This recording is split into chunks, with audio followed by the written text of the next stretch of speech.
How's it going, guys? My name is Tristan Collier, and I am sitting here with Georgia Radio Hall of Famer, 40-year-plus veteran of the radio business, Mr. Bear O'Brien. Gonna ask him a few questions about the radio business. Gonna learn a little bit more from him, and don't tell anybody, but that's my dad.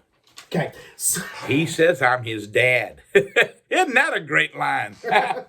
What you got? all right. So basically, for anybody that doesn't know, tell everybody who you are. All right, Bear O'Brien. I do the morning show at Kissin 99.3, and I've been to numerous radio stations in a 43-year career and still love what I do. That's me.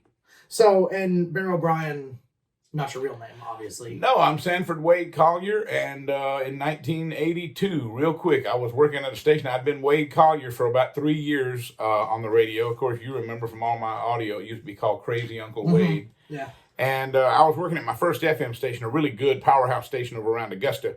And the program director said Wade Collier wasn't really a name for a jock. So I said, well, give me one, because I don't know how to make up nicknames. I was never one for it. I don't know about you, but I didn't go for really either now. Yeah, I don't like nicknames. I didn't want to be a killer or anybody like that in high school. So he came up with Bear O'Brien because the O'Brien name is real memorable. And I thought, okay, that's cool. So the Bear O'Brien was born in 81 or 82, which means that character is actually older than Wade Collier.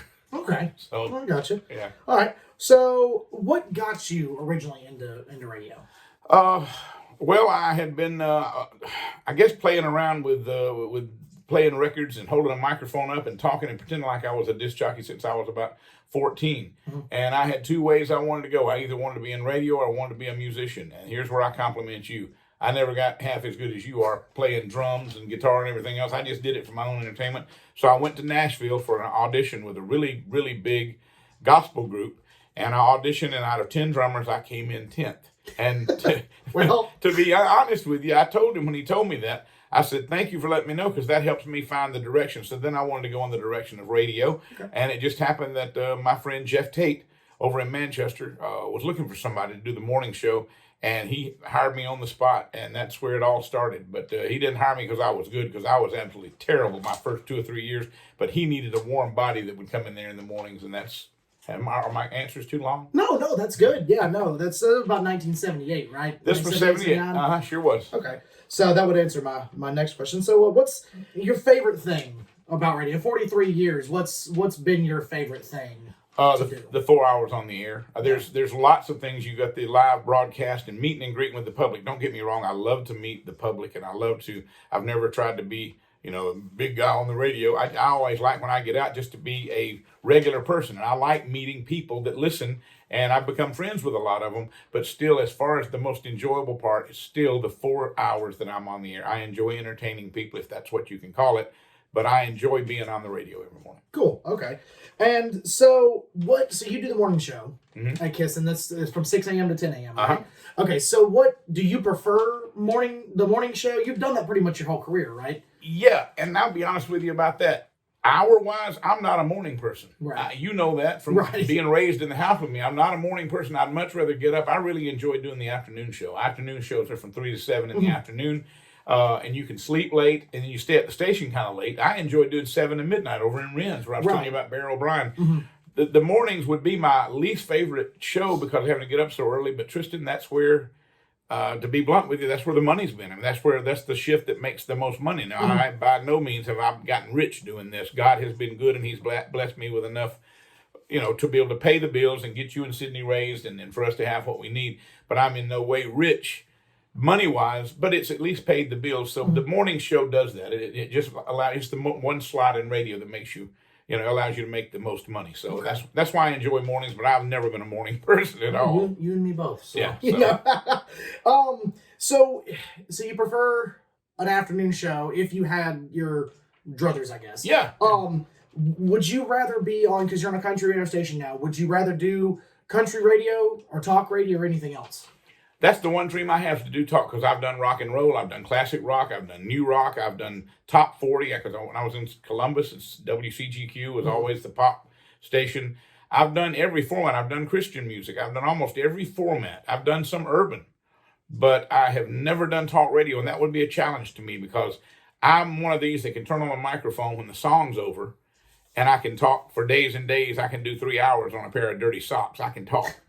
But I'm scared that if you handed me a microphone and said, all right, there's no music, you don't have any music, you just got to talk for 15 minutes or 30 minutes about a certain subject, I'll wonder.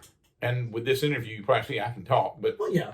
I mean, I'm just people know that I wondering. can too. So Well, apple don't fall far from the tree. So well, I do believe that I could do it. I'd like the challenge, though. One day before I'm out of the business, I hope I can do talk radio. And if I don't, I'm okay. I'm happy where I am. But I'd like to try talk okay. radio. I feel like listening to you, and obviously me knowing you, and I think anybody else that listens to you would feel like talk radio would be, it would work. Hopefully, the really next well. step. Yeah, absolutely. Yeah. Okay, so you 43 years in the business, everything that you've done, all the places that you've gone, the people that you've met. What has been the biggest accomplishment so far? Wow. For me, the greatest accomplishment was getting inducted into the Georgia Radio Hall of Fame about 2 years ago, almost 3 years ago, and you were there. Yep. I didn't want to do that without you and your sister being there, and Absolutely. I'm sorry that your older sister couldn't be there. But that was the greatest accomplishment, simply because now there's something that your kids and your grandkids can go one day, and it's just a plaque on the wall, but it lets them know that was what their grandfather and great-grandfather did. So, Right. I mean, Absolutely. I'm in that Hall of Fame, and it happens to be in Columbus now. Oh yeah, The that's Georgia right. Radio Hall of Fame is in Columbus over at the, it's called the Columbus Collective Museums, over the RCA Museum, that Lunchbox Museum on Hamilton Road. That's right. That was a good question. That's my greatest accomplishment. There's other great things that have happened, Right. and I've been a part of helping people, and that's the main thing I want to be in this for, to help people. But that was the one thing I'll always be proud of. Cool. Okay. And so just a couple more questions then. How, in your opinion, and it's changed a lot, obviously, since 78. How has radio changed since you've been in the business? Oh, wow. So much. We'll be here for another 15 minutes. When you go back, Tristan, to when I was first in radio, and I wish I could go back to the 50s, Yeah. because that's when it was really, really tough.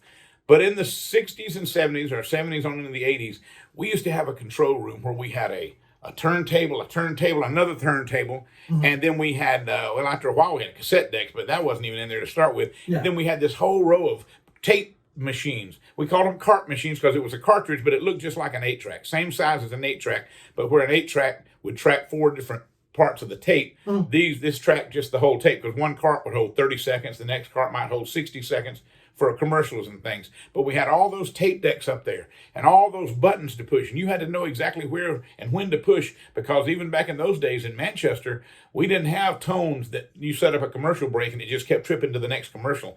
You had to punch them, and that's why you had to put the out cue. It would say Main Street, Manchester, and we'd look up there and go Main Street, Manchester, boom, and then you start the next one, the next one. But what was amazing was when the Boy Scouts came to visit, they would come on their field trips. They'd come in and look at the radio station and go, wow, it looked like a cockpit from an airplane. There were lights flashing and so much going on. Yeah. And the biggest thing that's changed in radio, a lot of things have, but now when Boy Scouts come in, they go, where's the radio station? And you point at a computer screen and go, that's it right there. Yeah. It's just all on computer now. Matter of fact, some of it scares me. I'd like to have something to fall back on, because if the computer's down, you got to become a talk radio you can't host, do because anything. there's nothing to punch. There's no commercials, no music. So that's the biggest change, I think. All right. I got one more question. So what advice would you give somebody that's trying to break into the radio business, trying to get into radio? What advice would you give them? Don't.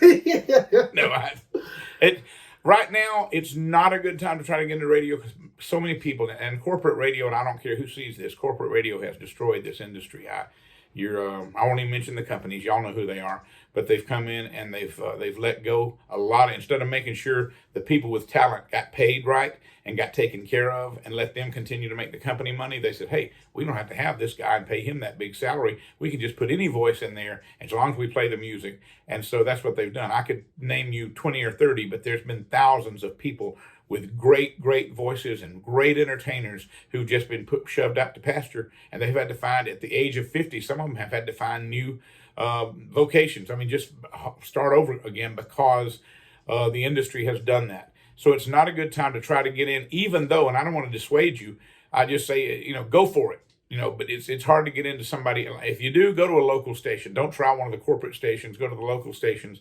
And if you want to get in, it's best now, because people don't just hire you because you got a good voice anymore. You got to have a little bit of background. It's gone back to that. You got to have the education, and you've got to be able to walk in with a piece of paper that said you did this, and then bring them a little scope down, what we call an air check.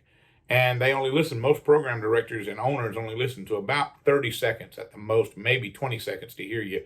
And a lot of people do these 2 and 3 minute, really in-depth air check, and they don't get to hear that much. So that's what I would suggest. Just have your guns loaded before you go in and get the education. That's going to be the way you get in. I'm hoping and praying that one day radio will come back around like everything else in this world and become an entertainment industry again, where somebody with a personality that can be, I don't know, of a Howard Stern, or somebody can be one of the old classic jocks, Rick Dees, somebody that can do that. Yeah. They used to go on the air and put on a show. People didn't listen while they were getting ready for work. They turned them on and listened all day. Right. They wanted to hear the whole show. And I hope we get back to that one day. Cool. Well, that has been Bear O'Brien. My name is Tristan Collier. Thank you guys so much. I'll still be Bear for whenever watching. we're done. Right. I'll still be. You said that has been. Oh, that has been. Yeah. You're done. It has been. Thank you for interviewing me, Yeah, son. absolutely. Appreciate you. I love you. Love you too. And we'll get this rolling. Thank you guys so much for watching, and we'll see you next time.